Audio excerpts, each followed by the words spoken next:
ఆ దేవుని మాటలను ఆకారముగా పంపించాడు యేసుక్రీస్తుగా ఈ లోకానికి. ఎవరైతే దేవుని మాటలందు లక్ష్యం ఉంచుతారో వారి జీవితాలు చాలా బాగుంటాయి. పాస్టర్ గారి దగ్గరికి వచ్చి ఇలాగ అయిపోయిందండి, అలాగ అయిపోయిందండి, ప్రార్థన చేయండి అని అడగాల్సిన అవసరమే రాదు. మీకు సంతోషంగా ఉన్నాం, ప్రార్థన చేయండి అని అడుగుతారు. మీరు వాక్యంలో నిలిచిలేనందువలనే శ్రమలు అందరికీ, నాకైనా మీకైనా ఎవరికైనప్పటికీ కూడా. వాక్యానికి ప్రాధాన్యత ఇచ్చాడు దేవుడు. వాక్యాన్ని తనకంటే గొప్ప చేశాడు. ఆ వాక్యమే దేవుడు మన సంఘానికి ఇచ్చాడు. ఎంతో మంది మన వాక్యాలు విని సంతోషంగా బదులిస్తూ ఉన్నారు. మరి మీరు ఇంకా కొంతమంది వాక్యం విషయంలో నిర్లక్ష్యంగా ఉన్నారేమో అని నాకు అనుమానం. ఆయన పోలికలు మనల్ని చేస్తే మన సొంత పోలికలు ఎందుకండి మనకి? ఆయన పోలికలు చేశాడు. ఆయన ఏమన్నా తగిలించుకుని వచ్చాడు కింద పైన? మీరెందుకు తగిలించుకుంటారు? తగిలించినవన్నీ తీసేయండి తొందరగా. ఊరుకోడు దేవుడు. ఎందుకు చెప్తున్నానంటే, బుధవారం ఉదయకాలం ముందు దేవుడు హెచ్చరిక చేశాడు. వస్తువులు తీయని వారికి శ్రమ, ఆభరణాలు తీయని వారికి శ్రమ, ఆభరణాలు తీయడానికి అడ్డుపడే వారికి శ్రమ. ఇది దేవుని స్వరం. జాగ్రత్త, తీసేయండి, అడ్డుపడద్దు. మరల చెప్పించుకోవద్దు దేవుడి చేత. మీరు ఎవరిని లక్ష్య పెట్టవలసిన అవసరం లేదు. మీకు లక్ష్య పెట్టవలసిన వాడు దేవుడే. ఎవ్వరికి భయపడవలసిన అవసరం లేదు. భయపడవలసింది దేవుడికే. ఆయనే మృతునందించువాడు, జీవింప చేయువాడు, గాయము చేయువాడు, గాయము కట్టువాడు, బ్రతికించువాడు, ఆయుష్ ఇచ్చువాడు. అన్నీ ఆయన చేతిలో ఉండగా ఆయనకి భయపడుతుంది మానేసి మానవ మాత్రుడికి భయపడాల్సిన అవసరం మనకు లేదు. దేవుని పిల్లలు ఎవ్వరికి భయపడకూడదు. దేవుడికి మాత్రమే భయపడాలి. మిగిలిన వారిని గౌరవించాలి. తప్పు లేదు. ఎవరికి ఇచ్చే గౌరవం వాళ్ళకి. పాస్టర్ గారిని కూడా గౌరవించడమే. దేవుడి కింద మొక్కకూడదు. కుర్చీలకి దండాలు పెట్టకూడదు. దేవుడికి ఒక్కడికే పూజార్హుడు. ఆయన ఒక్కడే. ఎవ్వరికీ పూజ చేసుకునే అర్హత లేదు. కనీసం కాళ్ళకి దండాలు పెట్టించుకునే అర్హత లేదు. వందనాలు చెప్పుకోవచ్చు బైబిల్ ప్రకారం. కాళ్ళకు దండం పెట్టే అర్హత ఎవరికి లేదు. ఏ పాదాలకి ఆ అర్హత లేదు. నీ కొరకు మేకులు కొట్టబడిన పాదాలకే ఆ అర్హత ఉంది. దేవుని స్తోత్రం. వేరే ఎవరి కాళ్ళకి దండాలు పెట్టకూడదు. నీ గురించి చిందించిన పాదాలకు ఆ యొక్క అధికారం ఉంది. యేసుక్రీస్తు గురించి మాత్రమే మీకు బోధిస్తాను. మీరు అనుసరించాల్సిందే. ఆయన మార్గంలోనే మనం పరలోకానికి వెళ్ళాలి. వాళ్ళొద్దన్నారు, వీళ్ళొద్దన్నారన్న అతను చెప్పవద్దు. ఇంకా ఎవరు వద్దంటే వాళ్ళని పోనివ్వండి. మీరు దేవుడు ఇది దేవుని ఆజ్ఞ. దేవుని ఆజ్ఞ పాటించని వారికి శ్రమలు ప్రారంభమవుతాయి. తర్వాత మళ్ళీ మీరు ఆయనకి ఎంత మొరపెట్టినా వినడు. అది కూడా గుర్తుపెట్టుకోండి. ఈరోజు మనం ఒక మంచి వాక్య భాగాన్ని చూద్దాం. 1 రాజులు 3వ అధ్యాయం 7వ వచనం నుంచి చాలా శ్రద్ధ గురించి ప్రార్థన చేస్తే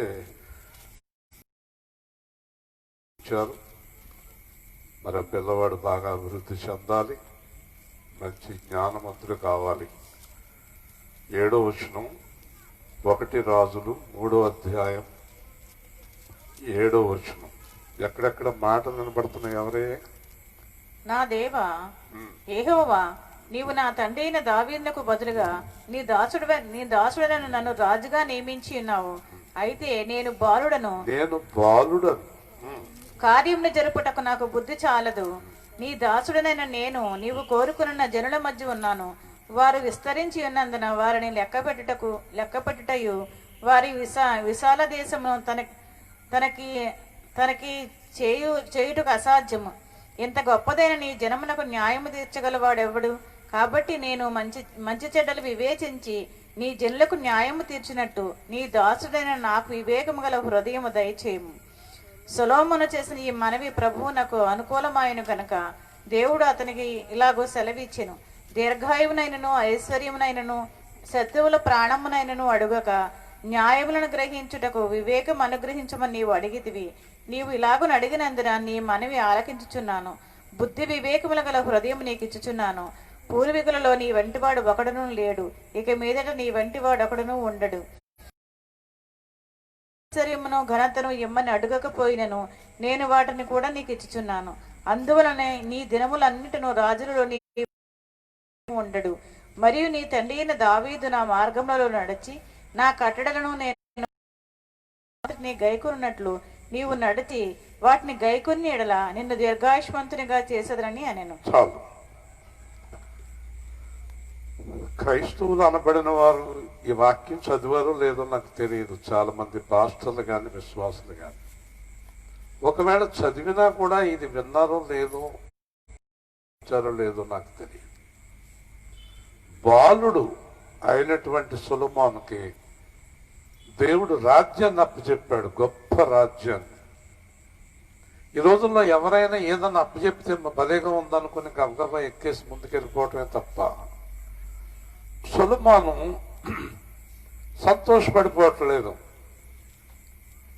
సంతోషపడిపోవడం లేదు. ఇంత చిన్న పిల్లవాడనైనా నేను అంత గొప్ప దావీదు మహారాజు ఏలినటువంటి రాజ్యాన్ని నేను ఎలా ఏలగలను? హల్లెలూయా. చూసారా, చాలా మందిలో ఈ లక్షణం లేదు. నాకు ఇంకా ఎత్తలేదేంటి, నేను చేద్దును కదా అనుకోవడం, మా నాన్న ఇంకా నాకు అప్పచెప్తులేదేంటో అనుకోవడం, మాకు ఇంకా ఏ అధికారం లేదేంటో అనుకోవడమే తప్ప అసలు నేనిది చేయగలనా? దేవుడు సొలొమోనుని రాజుగా నియమించినప్పుడు సొలొమోను అంటున్నాడు, బాలుడను, నేను చిన్న పిల్లవాడిని, ఇంత గొప్ప రాజ్యాన్ని నేను ఎలా ఏలగలను? బాగా గుర్తుపెట్టుకోండి. ఎప్పుడైనా నేనైనా నువ్వైనా దేవుడి దగ్గర ఎవరమైనా ప్రభువా మా వల్ల ఇది ఎలా జరుగుతుంది, నీ వల్ల జరుగుతుంది అని నీ మీద ఆధారపడుతున్నాను అన్న వారిది ఎప్పుడు జయమే, దేవుని స్తోత్రం. కానీ ఈ మహా తెలివైన వాళ్ళు దేవుడి మీద ఆధారపడరండి. దేవుడి మీద ఆధారపడరు, దేవుడు చెప్పింది చేయరండి. తెలివితేటలు అందుకనే దిక్కుమాలిన బ్రతుకుల్లో ఉన్నారండి ఈ రోజు వరకు. హెచ్చింపు లేదు జీవితంలో, ఒక దారి లేదు, జీవితానికి ఒక ఆదర్శం లేదు, ఒక మార్గం లేదు, ఒక సంతోషం లేదు, ఇంటిలో ఒక సమాధానం లేదు, కుటుంబంలో ప్రార్థన లేదు, భార్యాభర్త పిల్లలు అందరూ కలిసి సంతోషించే భాగ్యం లేదు వీళ్ళకి. కొట్టుకుంటాం, తిట్టుకుంటాం, తన్నుకుంటాం, ఏడుతాం, తాగుతాం, పేకాట్లు, గుద్దుకోవటం, ఇవే కదా గృహాల్లో, చాలా గృహాల్లో. లేదా డబ్బుల గురించి కొట్టుకోవడం. అర్థమవుతుంది మీకు అందరికీ? తగ్గింపు లేదు, దేవుడి దగ్గర ఏడ్చేవారు లేరు. నీ పిల్లలకి నేర్పు. నీ పిల్లలు ఎవరు మోకరించి దేవుడి దగ్గర ఏడుస్తున్నారో చిన్నప్పటి నుంచి నేర్పు. మోకరించి ఏడు దేవుడి దగ్గర, దేవుడి దగ్గర రోధించు. నీ పిల్లలకు చెప్పు, నువ్వు తెలివైన దాన్ని అనుకోకు, తెలివైన వాడిని అనుకోకు, దైవ జ్ఞానం మీద ఆధారపడు. ఎవరు చెప్తున్నారు? ఏ తల్లిదండ్రులు పిల్లలకు చెప్తున్నారు నువ్వు దేవుడి మీద ఆధారపడని? ఎవరు చెప్తున్నారు? మీలో మా పిల్లలకి ఎప్పుడు దేవుడి జ్ఞానం మీద ఆధారపడండి, మోకరించి ప్రార్థన చేయండి అని మా పిల్లలతో చెప్తున్న తల్లిదండ్రులు చేతులు ఎత్తండి. చూసారా? 3 4. పిల్లలకి దైవ జ్ఞానం కావాలి, చదువు కాదు. ఏదో డాక్టర్ చదివేశారు, ఇంజనీర్ చదివేశారు, ఏదో చదివేశారు. ఏం చదివేశారు? ఎవడో పుస్తకంలో రాసిన చదివేసి నేను తెలివైన దాన్ని తెలివైన అంటే దైవ జ్ఞానం, భూమి యొక్క జ్ఞానం. సొలొమోను బాలుడైనా కూడా నేను రాజుని అయిపోయినా వెళ్ళిపోయి సింహాసనం మీద కూర్చోకుండా నేను సింహాసనం మీద కూర్చోను ప్రభువా, ఎందుకంటే ఈ రాజ్యం ఇంత మహాసామ్రాజ్యం. దేవుణ్ణి ఒక్కటే అడిగాను, నేను నా సేవ చేయి ఇశ్రాయేలు, నేను నీ సేవ చేయగలను, నాకు వాక్యం తెలియదు, ప్రార్థన తెలియదు, నీ గురించి నాకేమీ తెలియదు. ఆశ్చర్యపోతున్నారా మీరు? మార్చిలో దేవుడు పిలిచాడు,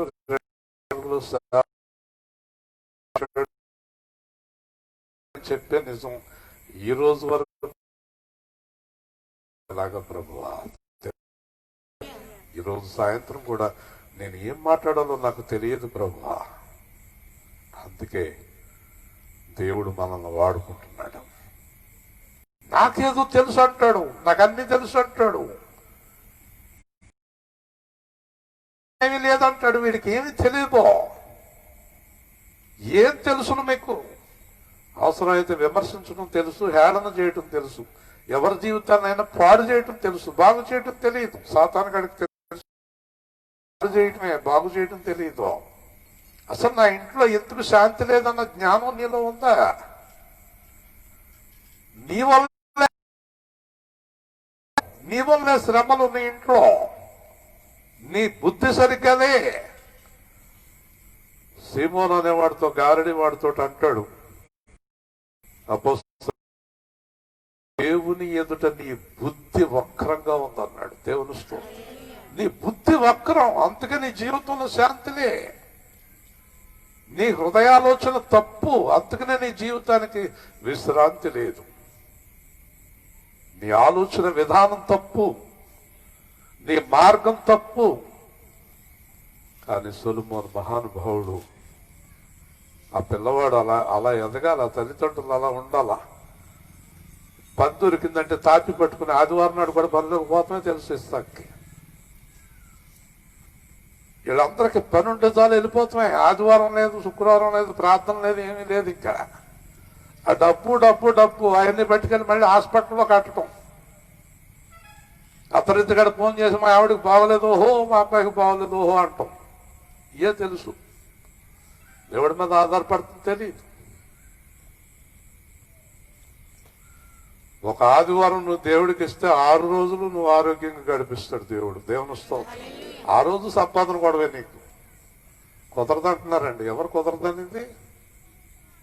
ఎవరు కాదనేది నీకు? నీకు ఆ జ్ఞానం ఏది? ఒక రోజు వెళ్ళి దేవుడి దగ్గర గడపాలన్న జ్ఞానం ఏది నీ దగ్గర?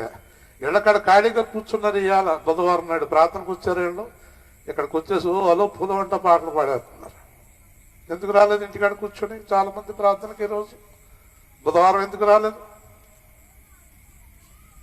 రారు. ఈరోజు ఇక్కడికి వచ్చిన వాళ్ళందరికీ ఎంత గొప్ప వాక్యం దొరుకుతూ ఉంది. రారు. దేవుడి మీద ఆధారపడరు. సొలొమోను అంటున్నాడు, నా తండ్రి గొప్పవాడు. మొట్టమొదట సొలొమోను తెలుసుకున్నది ఏంటంటే, తన తండ్రి చాలా గొప్పవాడు. దేవుని స్తోత్రం. ఎంచేత గొప్పవాడు దావీదు? దావీదు ఎందుకు గొప్పవాడు?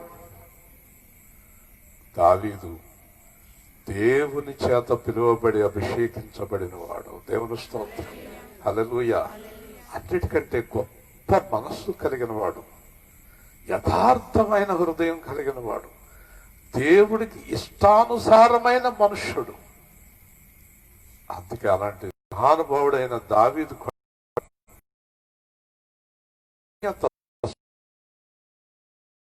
చూసారా? అర్థమవుతుందా మీకు? ఎంత గొప్పవాడో కొడుకు గ్రహించాడు. అందుకని అంటున్నాడు, తండ్రి, దావీదుకు బదులుగా నన్ను రాజుగా నియమించావు. నేను దావీదులాగా రాజ్యం చేయాలంటే ఈ విస్తరించి ఉన్న విశాల దేశమును తనిఖీ చేయుట అసాధ్యము. హల్లెలూయా. ఇంత దేశాన్ని, ఇంతమంది ప్రజలను నేను ఎలా తనిఖీ చేయగలను? నేను వాళ్ళందరికీ ఎలా మేలు చేయగలను? వీళ్ళందరి జీవితాలకి కావలసింది నేను ఎలా చేయగలను? ఈ రోజున ఏ మంత్రి అయినా, ఏ రాజు అయినా ఇలా మొరపెడుతున్నాడో దేవుడికి? ఏ నాయకుడైనా ఇలా మొరపెడుతున్నారో దేవుడికి? ఇలా మొరపెడితే ప్రభుత్వాలు, దేశాలు ఇలా ఉంటాయా? ప్రభువు గొప్ప గొప్పవాడును, అధిక శక్తి సంపన్నుడు. ప్రభువు గొప్పవాడును, అధిక శక్తి సంపన్నుడు. జ్ఞానమునకు మితియులేని వాడని, జ్ఞానమునకు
పాట పరిశీలించారు మీరు? నీ పిల్లల్ని, నీ తిండిని, నీ గంపని ఆశీర్దిస్తానన్నాడు. నీ ఇంట్లో ప్రశాంతత ఇస్తానన్నాడు. నీ ఇంట్లో ఆహారం ఇస్తానన్నాడు. నీ ఇంట్లో కలవకుండా చేస్తానన్నాడు. ఎంతమంది ఇళ్ళ ప్రశాంతంగా హాయిగా భోజనం చేస్తున్నారు మీరు ఇంటికాడ? ఎన్ని కుటుంబాలు మీరు సంతోషంగా సమాధానంగా కుటుంబం అంతా ఉన్నారు? ఎంతమంది నా పిల్లలు జ్ఞానం గలవారని సంతోషంగా ఉన్నారు మీరు? ఎందుకు లేరు తెలుసా? ఉన్నవాళ్ళు ప్రభువులు లేనివాళ్ళు కాదండి. దేవుడు మనలను పుట్టించను. తాత లేదు, మా అమ్మ లేదు, అందరినీ దేవుడు ఊపిరి ఊది పుట్టించాడు. ఒకవేళ తాత మా అమ్మ పుట్టి లేకుంటే తాత మా అమ్మ బతుకున్నారు. ఇలా చచ్చిపోయిన నాన్నకి అధికారం ఉంటే చచ్చిపోయిన కొడుకు బతికి, చచ్చిపోయిన వారికి ఎవరైనా ఊపిరి ఊదగలరా? హల్లెలూయా. ఊదిన వాడిని స్తుతించు, ఊపిరి ఊదిన వాడి మీద ఆధారపడు. తిరిగిపోతు తల్లి మీద కాదు, దేవుడి మీద ఆధారపడు. రాత్రి అయ్యేటప్పటికి బుడ్డికాడ కూర్చొని తాగేవాడి మీద కాదు నువ్వు ఆధారపడింది, దేవుడి మీద ఆధారపడు. లేదంటే ఆ తాగుడే అలవాటు అవుతుంది, ఆ తిరుగుడే అలవాటు అవుతుంది, ఆ పనికి మన పనులు అలవాటు అవుతాయి, ఆ బూతులు అలవాటు అవుతాయి, ఆ కోపం అలవాటు అవుతుంది. నేను ఎప్పుడు ప్రార్థన చేస్తాను, నా లక్షణాలు కాదు నా పిల్లలకు రావాల్సింది, నీ లక్షణాలు. హల్లెలూయా. నా పోలికే మా అబ్బాయి అబ్బాయి ఎందుకంట, ఎందుకు నీ పోలిక? ఏం సాధించావు నువ్వు జీవితంలో? ఏమీ సాధించలేదు జీవితంలో. యేసుక్రీస్తులోనికి వచ్చే వరకు అంత సున్నా జీవితం. నా పోలికలు ఎందుకు వాళ్ళకి? నీ పిల్లలకు రావాల్సిన పోలిక యేసుక్రీస్తు పోలిక. హల్లెలూయా. ఎందుకు పనికిమాలిన పోలికలు? ఎందుకు? ఏం సాధించారు వాళ్ళ జీవితంలో? గొడవలు తీసుకొచ్చారు ఇంటి మీదకి, అవమానాలు తీసుకొచ్చారు ఇంటి మీదకి, నిందలు తీసుకొచ్చారు, నేర్చుకున్నారు. అందుచేత దావీదు గురించి అంటున్నాడు దేవుడితోటి, నా తండ్రి నేను ఇంత గొప్ప రాజ్యభారాన్ని ఇంతమంది జనాలకి నా తండ్రి ఎంత తీర్చాడో, ఎంత బాగా పరిపాలించాడు. దావీదు ఏం చేశాడు తెలుసా? ప్రజలను సంతోషపెట్టాడు, దేవుణ్ణి సంతోషపెట్టాడు. దేవుని స్తోత్రం. ప్రజలను సంతోషపెట్టాడు, దేవుణ్ణి సంతోషపెట్టాడు. ఎంత గొప్పవాడు. దావీదు రాజ్యంలో ఉన్న వాళ్ళందరూ ఆహారం లేని వారు లేరు, వస్త్రం లేని వారు లేరు ఆయన రాజ్యంలో. అదే సందర్భంలో ప్రజలను గొప్పగా వెళ్తున్నాడు, దేవుణ్ణి అద్భుతంగా ఆరాధిస్తున్నాడు. దేవుని స్తోత్రం. ఏదన్నా ఒకటి ఎత్తు కూడా వదిలేస్తాం. ఎంత సంతోషం. మా అబ్బాయి మోటార్ సైకిల్ కొనుక్కున్నాడు, అంతే. ఆరాధన లేదు, ప్రార్థన లేదు, ఇంట్లో ప్రార్థన లేదు, ఇంట్లో ప్రార్థన లేదు. అవసరమైతే విగ్రహారాధనలో పెళ్లి చేసేద్దామా అబ్బాయికి అని ఆలోచన, అవసరమైతే విగ్రహారాధనలో పెళ్లి చేసేద్దామా కూతురికి అని ఆలోచన. వీళ్ళ కొంతమందికి బాప్తిస్తూనే కొండ కూర్చున్నారు, వీళ్ళు చేసేస్తారు. నాకు తెలుసు కదా, దేవుడి మీద ఆధారపడరు వీళ్ళు. పొలం ఉందంట, చేసేయండి. ఆయన రక్తాన్ని వృధా చేసేయండి, ఆయన చేసిన త్యాగాన్ని వృధా చేసేయండి. తెలిస్తే కదా ఆయన శక్తి, ఆయన పడితే కదా. సంఘంలో కొంతమంది ఉన్నారు, వాళ్ళకు అంతకు ముందు చర్చిలకు వెళ్ళే వాళ్ళు, వాళ్ళ ఇళ్లలో విగ్రహారాధనలు పెట్టి, అదే యేసు సేవా కేంద్రంలో వీళ్ళ సంగతి చెప్పేవాడు నేను. మళ్ళీ గడప తొక్కొద్దు నువ్వు, బహిష్కరించేవాడిని. దేవుని స్తోత్రం. ఏంటనుకుంటున్నారు? ఇష్టం వచ్చిన సంఘంలో కుదరదని చెప్పాడు పౌలు. అర్థమైందా? అవి బొమ్మలాడు చాలా పెద్ద కానుకలు ఇస్తానండి, కానుకలు ఎత్తినేసి కొట్టుకోవాలి. కానుకలు ఎవరికి కావాలి? నీ ఆత్మ నరకానికి వెళ్ళకూడదని నాకు అప్పు చెప్పాడు దేవుడు. దేవుని స్తోత్రం. హల్లెలూయా. ఇష్టం వచ్చినట్టు తిరిగితే ఊరుకునే పాస్టర్ని కాదునేమో, పిల్లలని ఇష్టం వచ్చినట్టుగా వదిలేస్తే ఊరుకునేవాడిని కాదు. నా గొర్రెలను మేపము, నా గొర్రె పిల్లలను మేపము, కాయము, అందుకే పట్టుకున్నాను తీ అని. నేను కాసేవాడిని, మేపేవాడిని. దేవుని స్తోత్రం. ఈ పని ఎవరప్పు చెప్పారు? నా గొర్రెలను కాయం, నా గొర్రె పిల్లలను కాయం, మేపు. నేను కేవలం గద్దించలేదు, వాక్యం చెప్తున్నాను, ప్రార్థన చేస్తున్నాను, గద్దిస్తున్నాను, అన్ని పనులు చేస్తున్నాను. అర్థమవుతుంది మీకు అందరికీ. అంచేత ఈ సొలొమోను దేవుడికి ఎంత అద్భుతంగా అడుగుతున్నాడు. మీ పిల్లలు ఎవరైనా అడుగుతారా ఇది? మీ పిల్లలు అడుగుతారా ప్రార్థనలో ఇది? ఎంత బాగా అడుగుతున్నాడు చూడండి. నీ మంచి చెడ్డలు వివేచించి నీ జనులకు న్యాయము తీర్చున్నట్లు నీ దాసుడనైన నాకు వివేకము గల హృదయము దయచేయు. దేవుని స్తోత్రం. గట్టిగా చెప్పాలి. హల్లెలూయా. ఏమడిగాడు చూసారా? చూసారండి? మన అమ్మాయి ఎత్తుగా లావుగా ఉన్నవాడిని, కొంచెం అందంగా ఉన్నవాడిని చూసి పెట్టిన మొగుడిని అని అడుగుతుంది. అంటే బుద్ధి లేనుడు. అందంగా ఉంటాడు కానీ బుద్ధి ఉండదు వాడికి. అంత ఎత్తుంటాడు కానీ పొరపని చేయదు. అదే కాదు, 3 ఎకరాల పొలం ఉన్నవాడిని చూడు, కాదు తిప్పుకునేది అని చెయ్యి. ఇయ్య కోరికలు, ఇదే కోరికలు మనకి కాదండి. ఒక మేడ ఉంటే సరిపోద్ది, ఒక కారు ఉంటే సరిపోతుంది, ఇయ్య కోరికలు. పక్కన కొద్దిగా స్థలం ఉంటే సరిపోద్ది, ఇయ్య కోరికలు. అన్నిటికంటే గొప్పది వివేకము గల హృదయం. దేవుని స్తోత్రం. వివేకము లేని హృదయం గలవాడు అన్ని పోగొట్టుకుంటాడు. ఆస్తి పోగొట్టుకుంటాడు, పెళ్ళాన్ని పోగొట్టుకుంటాడు, పిల్లల్ని పోగొట్టుకుంటాడు, జీవితాన్ని పోగొట్టుకుంటాడు, దేవుణ్ణి పోగొట్టుకుంటాడు. చివరికి ఏమి మిగలదాడికి? వివేకము లేని వాడికి. హల్లెలూయా. వివేకం లేని వాడికి చివరికి ఏమి మిగలవు, మొత్తం ఖాళీ. వివేకం లేని ఇస్కరియోతు యోధ 2 చెక్కలయ్యాడు. వివేకం లేని సౌలు దేవుడి చేత చంపబడ్డాడు. వివేకము లేని అనేక మంది ఈ బైబిల్ గ్రంథంలో నాశనమైపోయారు.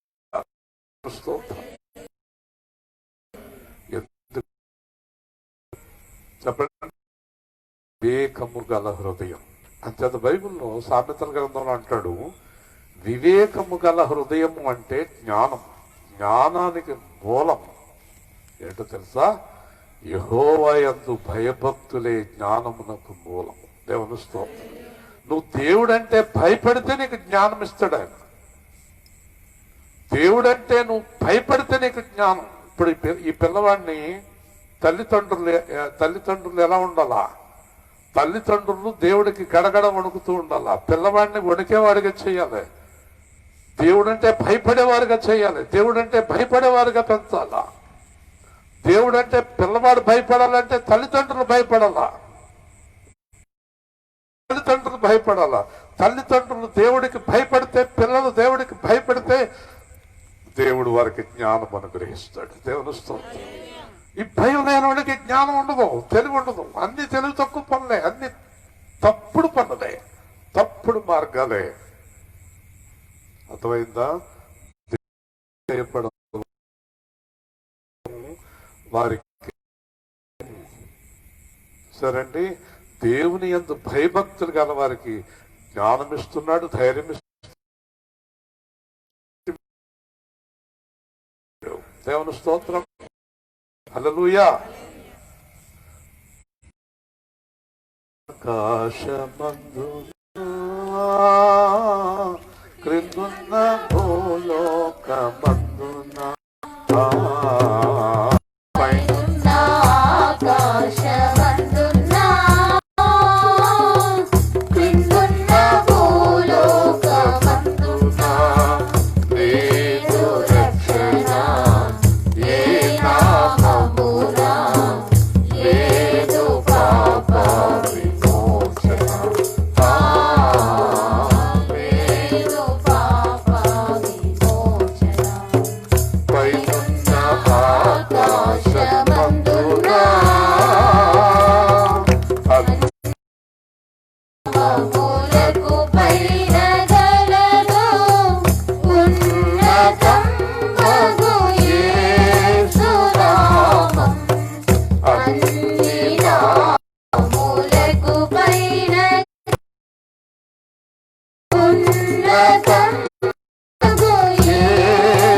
కొంటాయంట, కానీ దేవుని పిల్లలు లేని కొంటారట.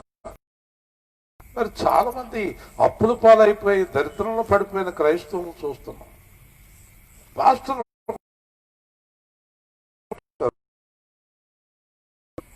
ఎవరండి వీళ్ళందరూ? దేవుని వాక్యం మీద ఆధారపడిన వారు కాదు, దేవుని జ్ఞానం మీద ఆధారపడిన వారు కాదు, దైవ జ్ఞానం వారిలో లేదు.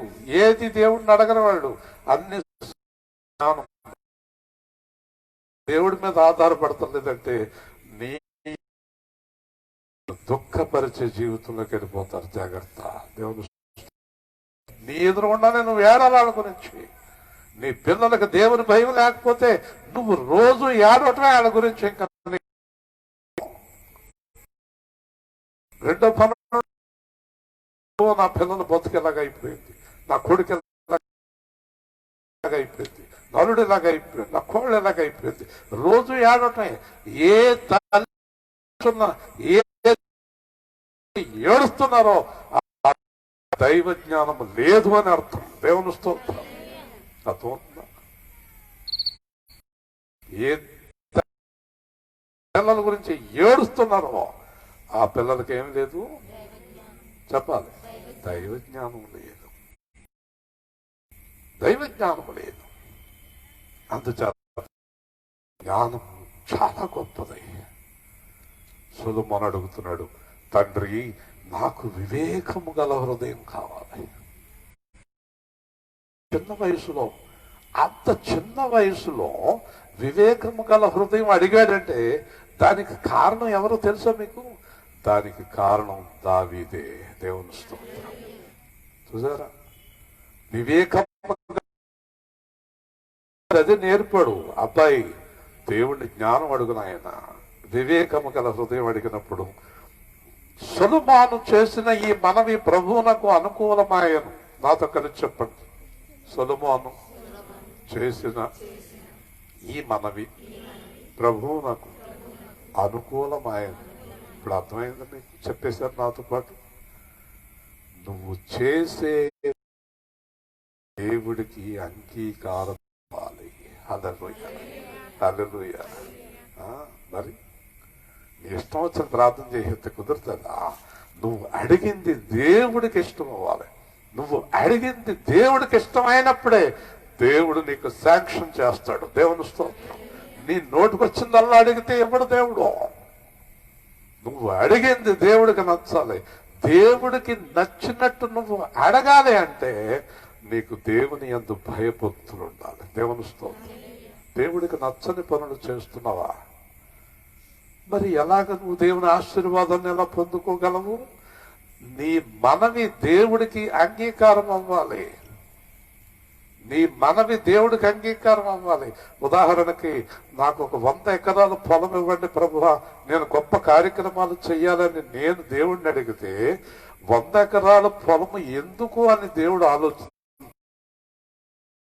ఆయనకి నచ్చితే 5 నిమిషాల్లో 100 ఎకరాలు శాంక్షన్ చేస్తాడు. గట్టిగా దేవుని స్తోత్రం చేయాలి. హల్లెలూయా. చేత దేవుణ్ణి అడిగే ముందు నువ్వు బాగా ఆలోచించుకోవాలి. ఏది అడగాలో కూడా ఆలోచించుకుని అడగాలి. చాలా జాగ్రత్తగా అడగాలి. ఈరోజు మీరు ఒకటి అడగొచ్చు, ఈ పిల్లవాడు తండ్రి నా బిడ్డకి నీ జ్ఞానము నీ భక్తి కావాలి అని అడగాలంటే ముందు ఆ కన్న తల్లిదండ్రులకి ఆ భయం ఉండాలా. దేవుని స్తోత్రం. అర్థమవుతుంది అందరికి? కన్న తల్లిదండ్రులు దేవుడి మీద ఆధారపడిన వారై ఉండాలా. దేవుణ్ణి అడుగు, దేవుణ్ణి అడుగు, దేవుణ్ణి అడుగు. మీకు చాలాసార్లు ఎన్నో సంఘటనలు చెప్పాను. దేవుణ్ణి అడిగి పిల్లలు సాధించడం చిన్నప్పటి నుంచి దైవ సేవకులు తల్లిదండ్రులు అలవాటు చేశారు. చాలా మందికి పిల్లలు ఏదన్నా అడిగితే దేవుణ్ణి అడగండి, దేవుణ్ణి అడగండి, దేవుణ్ణి అడగండి అని అలవాటు చేశారు. చివరికి వారు దేవుణ్ణి అడిగేవారిది కాదు, దేవుడి దగ్గర నుంచి సంపాదించుకునే వారుగా మారిపోయారు. దేవుని స్తోత్రం. అమ్మ దగ్గర నాన్న దగ్గర సంపాదించుకోవడం కాదు. ఇంకా అమ్మనే నాన్న అడగరు, దేవుణ్ణి అడుగుతారు. నీకు తెలుసా, ఈ లోకంలో ఒక విషయాన్ని గుర్తుపెట్టుకోవాలి. ఎవరికాళ్ళే ఇండివిజువల్, ఎవరికాళ్ళే మా తాత, మా అమ్మమ్మ, మా బాబు కాదు, ఏమి పందాలేమి లేవు. ఎవరికి వారే యేసుక్రీస్తుతోటి అనుబంధం కలిగి ఉండాలి. హల్లెలూయా. ఎవరికి వారే యేసుతో ఉండాలి. మా కుటుంబంలో 8 మంది ఉంటే 8 మంది 8 యేసుక్రీస్తుతో ఉండాలి. ఎవరో ఒకడు ఉంటే 7 నా మీద ఆధారపడితే పోయినట్టే, కుటుంబం నాశనం అయిపోయినట్టే. చాలా మంది ఇదే పద్ధతి. మా అమ్మ ఉంది కదా, మా అమ్మ ఉంది కదా, మా అమ్మ ఉంది కదా. మీ అమ్మ రాకపోతే ఎందుకు మీ అమ్మ కూడా నీకు? దేవుడు ఉన్నాడు కదా. దేవుని స్తోత్రం. హల్లెలూయా. ఎవరున్నారు? దేవుడున్నాడు కదా. దేవుడి మీద ఆధారపడు. నీ పిల్లలకి వాళ్ళు ఎప్పుడు సిగ్గుపడరు. ఇంకా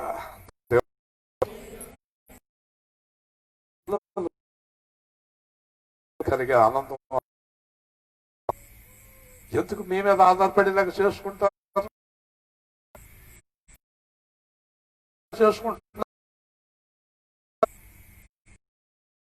అలవాట్లు ఎందుకు నేర్పుతున్నారు వాళ్ళకి?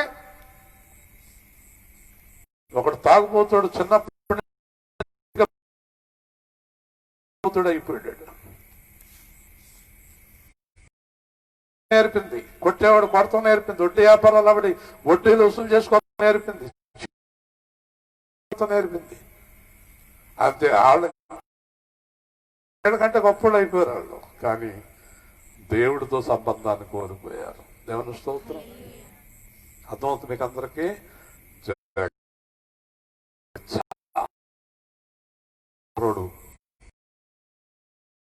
ముచ్చటేసింది, ముచ్చటయ్యాల దేవుడికి. ముచ్చటేసింది. ముచ్చటేసి అంటాడు, ఏమంటున్నాడు తెలుసు? చెప్పేస్తాడు. దాచుకునే హృదయం కాదైంది. ఏం చెప్తున్నాడు తెలుసా? ఇలా అంటున్నాడు, నువ్వు దీర్ఘాయువు అడగలేదు. సాధారణంగా అందరూ ఏమడుగుతారంట? మీరేది అడుగుతారు కదా. 100 సార్లు దీర్ఘాయువు. అందరూ ఆయుష్ అడిగి వాళ్ళే. అందుకే కదా ముక్కు గొడవలు కట్టుకొచ్చాం. చచ్చిపోతామని భయంతో. తప్పట్లా ప్రాణభయాన్ని బట్టి మొగుడి కరోనా వస్తే పెళ్ళం వెళ్తలేదు, పెళ్ళానికి వస్తే మొగుడు వెళ్తలేదు. మొదట దీర్ఘాయువు అడగట. దేవుడు చెప్తున్నాడు అడగలేదు. తర్వాత ఏమడుగుతారంట? డబ్బులు. అంతేనా? డబ్బులు పెంచి కథ అడగలేదంట. దానికోసమే కదా ఇన్ని తెప్పలు, ఇన్ని నాటకాలు, ఇన్ని వేసాలు. వద్దండి. దేవుడు అంటున్నాడు,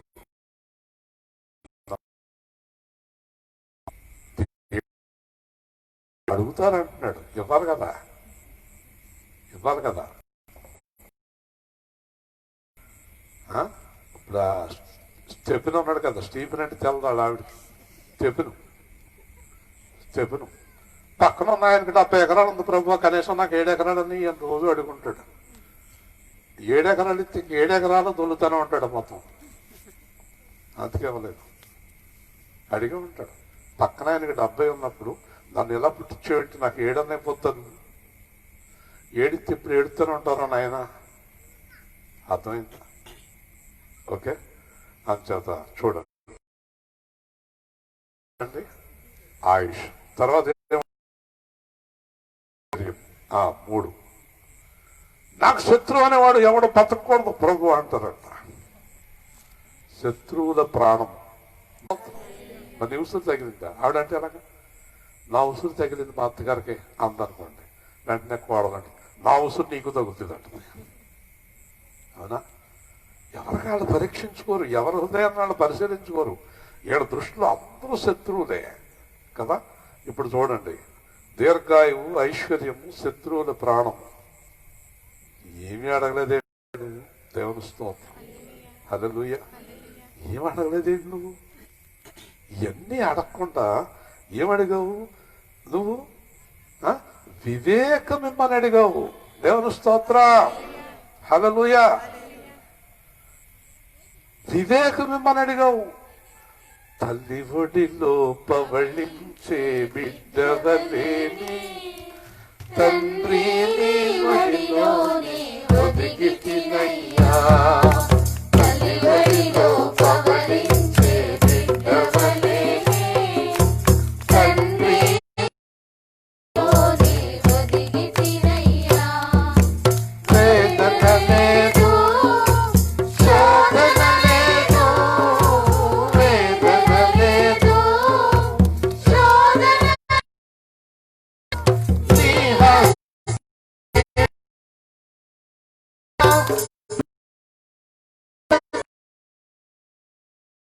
లేదు ప్రేమతో పవళించే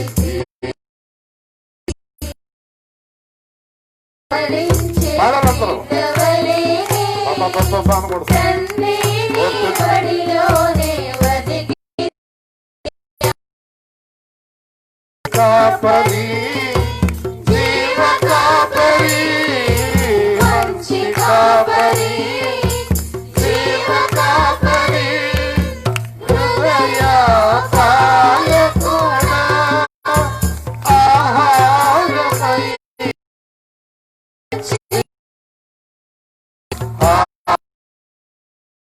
స్థితివా తల్లి ఒడిలో పవళించే తండ్రి లోనే రేయి పగలు వెతికానయ్యా, రేయి పగలు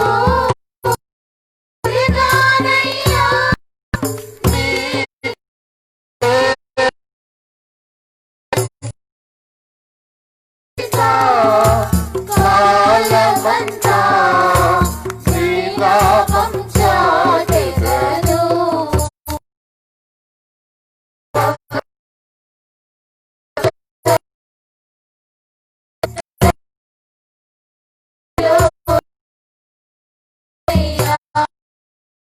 పాట పాడుతుంటే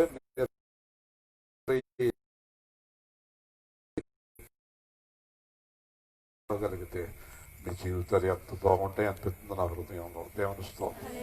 చెయ్యరు కదా మీరు? ఎంతమంది చేస్తారు చెప్పండి? నేను యేసు ప్రభు పాదాల మీద పడి రోజు ఏడుస్తానండి అన్నవారు మీ కుడి చేయి ఎత్తి చూపించండి. ఎంత హాయిగా ప్రశాంతముగా, ఎంత గొప్ప దేవుడు ఆయన. ఎందుకు ఆయనతోటి కూర్చుంటారు? ఎందుకు కూడా మనశ్శాంతి లేకుండా ఉంటారు? ఎందుకు హాయిగా ఎందుకు లేవు? ఇందాక ఒక ఆయన వాట్సాప్లో నాలాగే మాట్లాడుతున్నాడు, భలే ఉన్నాడు అనుకున్నాను. నేను వచ్చాను, మీలో చాలా మీ సంఘంలో వందనాలు చెప్తే అలవాటు లేదు, నాకు చాలా సంతోషం, కానీ మొఖాలేంటి అలా బాడుచుకుంటూ కూర్చున్నారు, అది నమ్మకూడదా అని అడుగుతున్నాడు. దేవుని స్తోత్రం. కొంతమంది ఇవ్వడం ఏం పోయింది నీది? ఎవరికైనా ఆస్తి రచించేసావా? మరి ఎందుకు నవ్వు? కూడా భోజనం పెడతాం ఇవాళ నమ్మండి. ఒకసారి చెవులు మూసుకున్నాను అంటాడు కొంతమందిని. ఎందుకంటే అసలు ప్రార్థనంటే నేను పొనుకోవడం ఆయన వినలేడు. ప్రార్థన నీ మనవి ఆలకించితిని శాంక్షన్ చేస్తున్నాడు. చూడండి, ఒకటి మీకు చేయడా? సొలొమోనుకు చేసినాడు. సొలొమోను లాగా మీరు ఉంటే చేస్తాడు, దావీదు లాగా మీరు ఉంటే చేస్తాడు. చెప్పండి, ఏం చేయాలా? శాంక్షన్ చేస్తున్నాడు. చూడండి, బుద్ధి వివేకములు కలిగిన హృదయము తప్పట్లో జీవము గల దేవుడిని అడగండి. ఇచ్చేసాడు, శాంక్షన్ చేసేసాం. సొలొమోను ఇచ్చేసానంటే ఏడు దగ్గరికి వెళ్ళాను అనుకోండి, అమ్మ 10,000 ఉన్నాయా? వచ్చే నెల 3వ తారీఖున కనపడంటుంది. మళ్ళీ వచ్చే నెల 3వ తారీఖున వెళ్తే ఈ నెల కాదు జనవరి అంటుంది. ఇవ్వదు కదా. దేవుడు అలా కాదు. 7 వారాల టైం కొంతమందికి నూనె బుడ్లు పెట్టుకుని 7 వారాలు తిరగండి అంటారు. నూనె బుడ్లు సద్దలు 7 వారాలు తిరుగుతారు. యేసు ప్రభు శాంక్షన్ ఎప్పుడు చేశాడు తెలుసా? స్పాట్లో ఇచ్చేసాను అన్నాడు. అంతే. దేవుని స్తోత్రం. అయిపోయింది అంతే. మాట ఆయన మాట చెప్తే అయిపోద్ది. లేట్ చేయడం, ఆయన ఆలస్యం చేయడం. ఇచ్చేశాడు వెంటనే. ఇచ్చుచున్నాను. ఇంకేమన్నాడు తెలుసా? పూర్వీకులలో నీవంటి వాడు ఒకడు లేడు, ఇక మీదట ఉండడు. అది అడిగాడా సొలొమోను? సొలొమోను అడిగాడు అది? మళ్ళీ మీరు అలా కాటు మొఖాలు వేసి కూర్చున్నారండి. మన ముఖం ఎంత అంటారా? మనం ఏం చేయలేదు. ఎప్పుడు అలా ఏడుతూ ఉంటావు ఏంటంటే, ఏడుతూ కాదండి, నా మొహం అలా పడితే నేను అలా పుట్టానండి.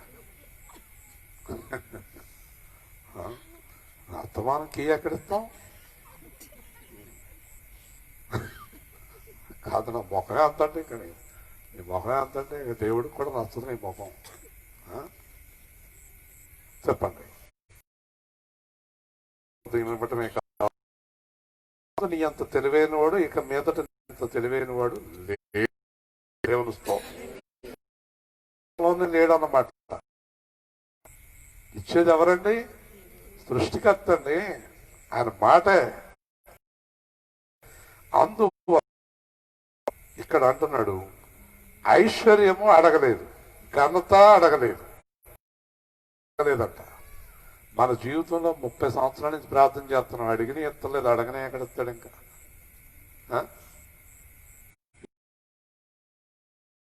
ఏసు తిరుగుతున్నావు 3 ముక్కలు. ఎందుకు ఇచ్చావు దేవుడికి మాట? నువ్వు దేవుడికి మాట ఇచ్చేందుకు తప్పావు. చూసారా, పట్టుకుంటాడు దేవుడు. అబద్ధాలు ఆడుతున్నారు దేవుడి దగ్గర. తర్వాత ప్రార్థన చేయమని అడుగుతారు, నన్ను వచ్చి కష్టాలు వచ్చేసినాయని. చెయ్యను. దేవుడి దగ్గర మాట ఇచ్చి తప్పినోడికి నేను ప్రార్థన చెయ్యను. గుర్తు, మీరు వస్తారు నా దగ్గరికి ప్రార్థన చేయమని, నేను చెయ్యనని ముందుగానే చెప్తున్నాను. అంచేత అడగనివి కూడా ఇస్తున్నాడు అండి దేవుని స్తోత్రం.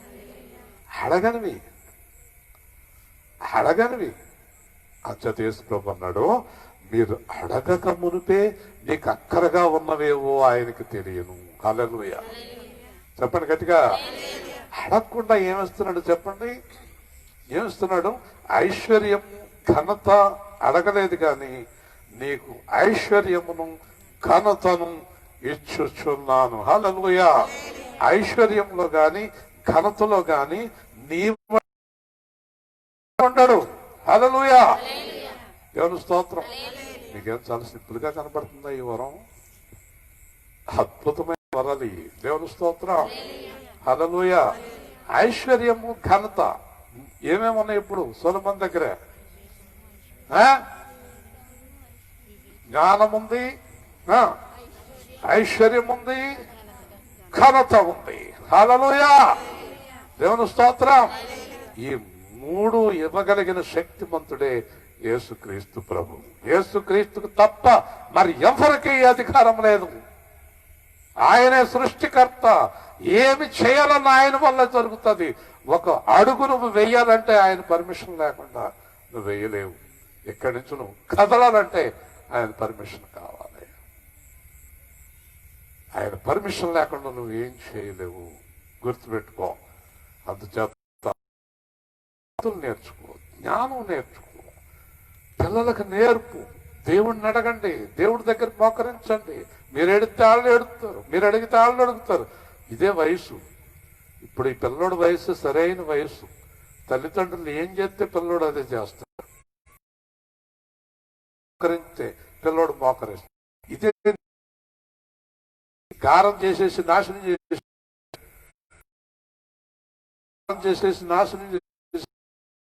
నాతోటి చిన్నప్పుడు ఇలా పడుకుని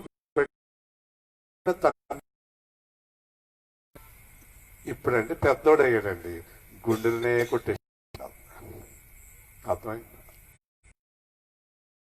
లేకుండా చేసేసాడండి.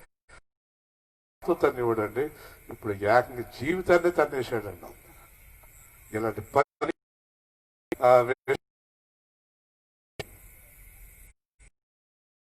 శృతి చేసి పాడన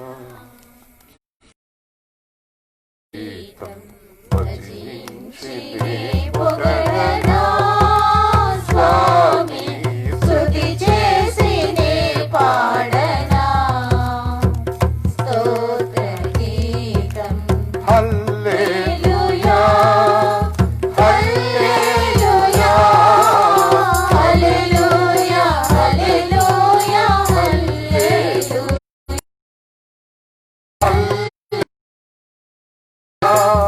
హల్లెలూయా హల్లెలూయా హల్లెలూయా హల్లెలూయా నాని యేసు సింహపు గోరులు కాపాడినది నీవే కదా జల ప్రళయములో నావు కాచిన బలవంతుడవు నీవే కదా నీవే కదా నీవే కదా.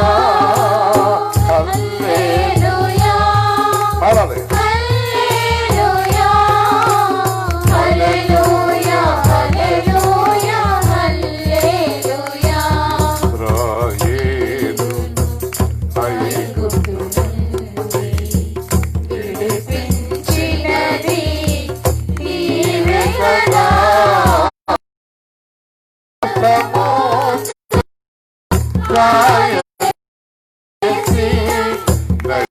విడిపించినది నీవే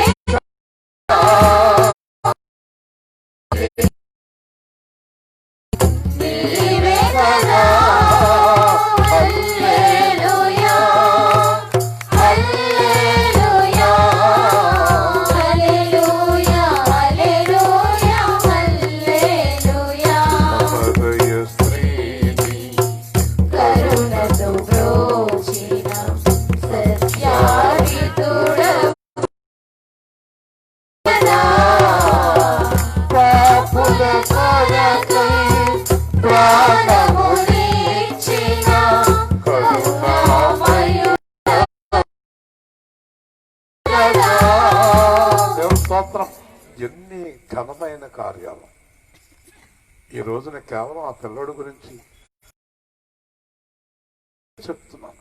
మీ కుటుంబాలు యేసు సేవా కేంద్రంలో ఉండే కుటుంబాలు లేదా ఇక్కడ వాక్యం విన్న కుటుంబాలు శ్రేష్టమైన కుటుంబాలుగా ఉండాలి. మీ కుటుంబాలను ఎవరు చెయ్యట్టు చూపించకూడదు. నీ కూతురిలాగా, నీ కొడుకులాగా, నీ అల్లుడిలాగా, నీ భర్తలాగా, నీ భార్యలాగాని ఎవ్వరు ఏలి పెట్టి చూపించకూడదు. ఇది యేసుక్రీస్తు కుటుంబం అని అనాలి. దేవుని స్తోత్రం. అలా ఉండాలి నీ కుటుంబం. సంతోష సమాధానములు గలవారై ఉండాలి.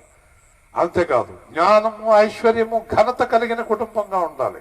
ఎవరి దగ్గర చేతులు చాపి పొద్దున్న ఎవరింటికి వెళ్దాం, 100 అడుగుదాం, 1000 అడుగుదాం, 500 అడుగుదాం అనే బ్రతుకు కాదు.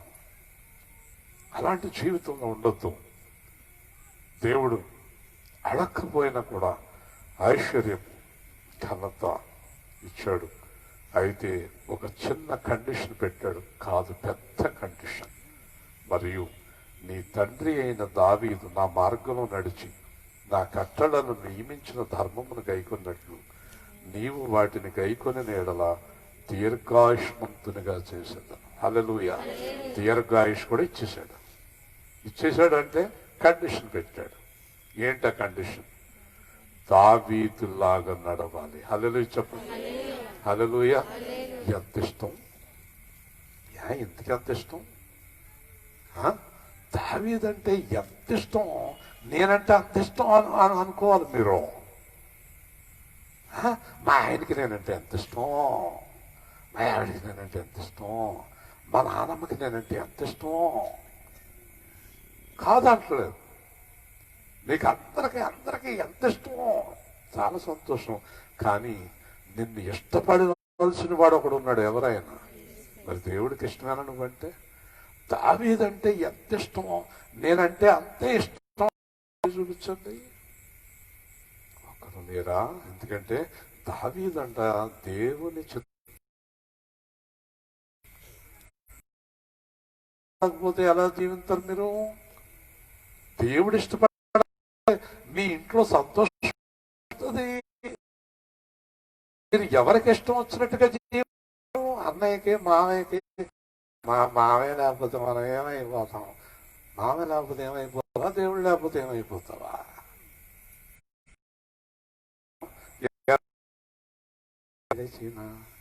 ఏ నువ్వే చాలు పాటేమో ఇది. ఇదేంటిది? యేసు ప్రభువు లేకపోతే ప్రమాదం. ఎవరున్నా మనకి లాభం ఏమీ లేదు. ఆయన ఉండాలి. అంటే ఆయన నువ్వు నమ్ముతలేదా? వాళ్ళని ఆయన కంటే ఎక్కువగా చూస్తున్నావా? వాళ్ళని ఆరాధిస్తున్నావా? యేసు ప్రభు మీద నమ్మకం లేదా? మళ్ళీ చెప్తున్నాను, అందరూ వదిలేసిన వ్యక్తిని నేను దేవుని ప్రతి ఒక్కరు విడిచిపెట్టిన వ్యక్తిని ఈ రోజు నేను వందల వేల మందితో ఏ విషయంలోనూ కూడా నాకు ఆశీర్వాదం కొదువలేదు. పిల్లల్ని ఆశీర్వదించాడు, సంఘాన్ని ఆశీర్వదించాడు, సువార్తను ఆశీర్వదించాడు. ఈ వయసులో కూడా నేను గొంతులు వేస్తూ వాక్యం చెప్పే స్థితిలో ఉంచాడు. అందరూ నేను లేను అతని పని అయిపోయిందన్నారు. అతను ఇంకా కాదన్నాడు, అతను ఇంకా సమాధి అన్నాడు, అతను ఇంకా భూస్థాపితం అన్నారు. మామయ్య కావాలని, అత్తయ్య కావాలా, అన్నయ్య కావాలా, వదిలి కావాలా, వాళ్ళు ఏమన్నా ఈ పనికి పెట్టుకు తిరుగుతున్నావా? వాళ్ళ గురించి భయపడుతున్నావా? ఎవరి గురించి భయపడుతున్నావు? మీరు భయపడవలసింది ఆయనకు. దేవుని స్తోత్రం. నీ లోపల ఊపిరి ఊదిన ఆయనకి, నీ గురించి నేకును కొట్టించుకున్న ఆయనకి నువ్వు రుణపడి, ఎవరికి నువ్వు రుణపడి లేవు. దేవుని స్తోత్రం. హల్లెలూయా. గుర్తుపెట్టుకో, ఈ రోజు నుంచి మొదట ఆయనకి, తర్వాత ఎవరు, ఆయనే సమస్త క్రియ. ఆయన్ని నమ్ముకున్నాడు దావీదు, ఆయనే నమ్ముకున్నాడు. గొర్రె కాదు,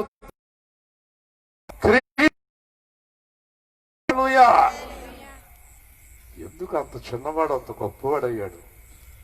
దావీదు ఎవరిని నమ్మలేదు, దేవుణ్ణే నమ్ముకున్నాడు. హల్లెలూయా. నేర్చుకో. నేను ఎవరిని తృణీకరించమంటలేదు, ఎవరిని తిట్టమంటలేదు, ఎవరిని గెంటేయమంటలేదు. కానీ దేవుడి విషయంలో మాత్రం రాజీ పడవద్దు. హల్లెలూయా. దేవుడి విషయంలో రాజీ పడద్దు. నీతో నువ్వు కూడా రాజీ పడద్దు దేవుడి విషయంలో. అర్థమైందా? అలాగా లాగా ఆ పిల్లవాడు ఎదగాలి. కేకుండా ప్రార్థన చేస్తాం. విన్న వాక్యాన్ని వదిలేయకండి. గొప్ప వాక్యం విన్నారు. పరిశుద్ధుడు అయిన తండ్రి, జీవము గల దేవుడు అయిన యేసు,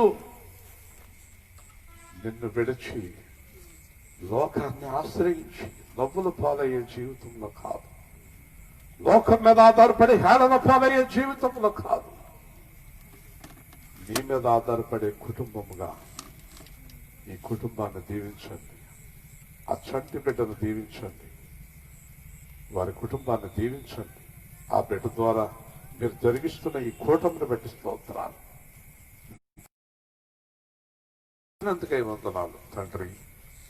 అలాగే సంఘంలో ఉండేవారు అందరూ కూడా నీ పాదాల దగ్గర కన్నీరు కార్చేవారుగా, నీ మీద ఆధారపడేవారుగా, నీ కొరకు ఎదురు చూసేవారుగా, వారి బిడ్డలు వారి కుటుంబాలు సంతోష సమాధానములు గలవారై నీ మీద ఆధారపడేవారుగా, నీ జ్ఞానము, నీ ఐశ్వర్యము, నీ ఆయుష్, నీ ఘనత, నీ వివేకము కలిగి ఉండేవారుగా నీ సంఘం అంతా ఉండాలని, వాక్యమైన బిడ్డలందరూ అలా ఉండాలని, మేము అలా ఉండాలని ఆశపడుతూ యేసు నామములో ప్రార్థిస్తున్నాం తండ్రి. ఆమేన్.